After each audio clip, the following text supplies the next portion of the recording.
That's what I want to think about now. Does knowledge equal true belief? And this is where I recommend you pull out your Plato reading, because Plato answers no. While you do need both truth and belief in order to know something, something more is required in order to know it. That's not the whole story. Truth and belief are both necessary. They're both requirements. But there's something else you need as well. Well, let's take a look at Plato's Theaetetus. A little bit of a background on Plato.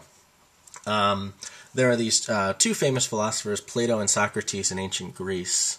A little bit of a story on them. Socrates, at some point in his life, became independently wealthy, and he decided that he would spend all of his days just sort of wandering the streets of Athens, getting into conversations with people, whomever he could, trick into talking to him. And when you put it that way, it sounds like he's a bit of an annoying person. I like to think of him as kind of an annoying person. Just like anybody who would be wandering to the market to get some groceries, Socrates would stop and say, "Hey, you have a second? I'd like to talk to you about the nature of beauty, or what justice truly is, or knowledge in all its states." And ask these rather philosophical questions for people who are just sort of busily going about their day. Anyway, Socrates became kind of well known in Athens for this and gathered a bit of a following. Wound up getting lots and lots of students who just followed him around everywhere. And Plato was one of his students. Plato was really, really into Socrates. Socrates himself hated writing stuff down. He thought philosophy was best done out loud in a dialogue, a discussion back and forth with people. He thought writing down anything was a waste of time. Fortunately for us, Plato disagreed, and he liked to write stuff down. Plato founded a school based off of Socrates' philosophy, his approach to things, and Plato wound up writing lots of dialogues where Socrates was the main character in all those dialogues. So what it is you have in front of you with Plato's Theaetetus and on the other side Plato's Meno are two examples of dialogues where Plato is the author of these dialogues, Socrates is the main character throughout that dialogue, talking to some other person. In the Theaetetus dialogue, Socrates is talking to Theaetetus. In the Meno dialogue, Plato's talking to Meno. Anyway, I just thought I'd try to clarify that a little bit. Let's get back to this question. Why does Plato think that knowledge is more than true belief? He provides an example of a true belief that he thinks doesn't count as knowledge. So if you go down to the 7th paragraph of the Theaetetus, Plato offers this example of a jury in a court case who winds up convicting a defendant based off of false testimony. Somebody gets on the stand and says, "I totally saw the defendant commit the crime." The jury is totally convinced of that, and the jury reaches a guilty verdict. This is a case where the defendant actually is guilty, but the testimony given by that so-called eyewitness is false testimony. The eyewitness wasn't there at the scene of the crime. The eyewitness didn't see the defendant doing this. This is a case where they're framing a guilty person. Well, in this particular case, the jury believes that the defendant is guilty. It's actually true that the defendant really is guilty. But Plato wonders, does the jury know that the defendant is guilty?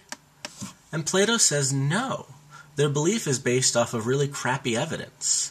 And so this, according to Plato, is a good example of a true belief that doesn't count as knowledge. And so Plato concludes from this that true belief is different from knowledge. Knowledge is something a little bit higher than mere true belief. Just having your belief accurately corresponding to reality is not enough to know it. And I think what this shows is that beliefs that are only coincidentally true don't count as knowledge. If it's just a mere coincidence that your belief luckily happens to correspond to the truth, we don't want to consider that as knowledge. Let me give you two other examples just to highlight this point. Let's say I'm flipping a coin. and I decide to myself, the next coin flip is going to land heads. And I flip it, and it winds up actually being heads. That's a case where I wound up having a true belief. I believed that the coin would land heads up. The coin actually did land heads up, so it was true.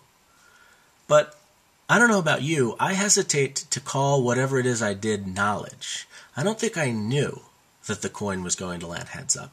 I just guessed that the coin was going to land heads up, and I was just lucky. I had a 50-50 shot, I guessed correctly.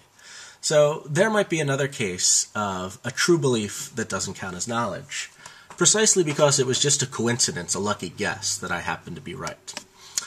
Here's a different case. Let's take that sort of jury case again, where a defendant is on trial. This case, a defendant's on trial for murder. And it's a woman defendant. I'm picturing Uma Thurman, the killer assassin in Kill Bill. And this particular woman is on trial for murder. And you're talking to her mother before the trial happens. And the mother said, "My daughter is definitely innocent of this murder. She wouldn't harm a fly. She would never hurt a soul. There's no way she did this." And it's actually technically true that her daughter is innocent of this particular crime. But it's not because her daughter wouldn't harm a fly. It's not because her daughter is a nice person. Her daughter is actually a hired assassin, somebody who goes around for her job killing people. And the only reason she is innocent of this particular murder is because she was too busy murdering other people that day. Her schedule got too booked with assassinations. She had a 5 o'clock appointment that ran a little bit late, so she had to reschedule her 5:30 appointment. In fact, she called up a friend and said, "Hey, can you do me a solid? Cover this one assassination for me." The friend did a crappy job, made it look like the daughter is the one who did it. In this case, the daughter wound up on trial for murder. This is another case where the mom has a coincidentally true belief. It is true that her daughter's innocent of this crime. The mom believes that her daughter is innocent of this crime. But again, I'm hesitant to say that the mom knows her daughter is innocent. This case, the mom doesn't really know. The mom has a lucky true belief. The mom's belief just coincidentally matches up to the truth in this case. The mom doesn't really know enough about her daughter to know, in this case, that her daughter is innocent, even though in this case, her child truly is innocent. All right, so it looks like the big upshot of this is that we need some third, maybe fourth or fifth, but at least a third condition for knowledge. In order to know something, it has to be true, you have to believe it, but something else must also be out there. And let's think of some other possibilities. One common proposed third condition for knowledge is justification. That's just a fancy word for good evidence. So in order to know something, the person who claims to know it must have good evidence that the proposition is true. So in the case of water being wet, if you've ever felt water, that's pretty good evidence that it's wet. If you know how to feel what feels wet versus dry, that's a good example. All right, another proposed third condition for knowledge, people disagree over this third condition, philosophers do anyway, is reliability. Some people say you don't have to have good evidence. You just have to have whatever belief you have formed by a reliable process. And by a reliable process, we mean a process that reliably leads to true beliefs. Like 80% or 90% or 95% of the time gives you true beliefs.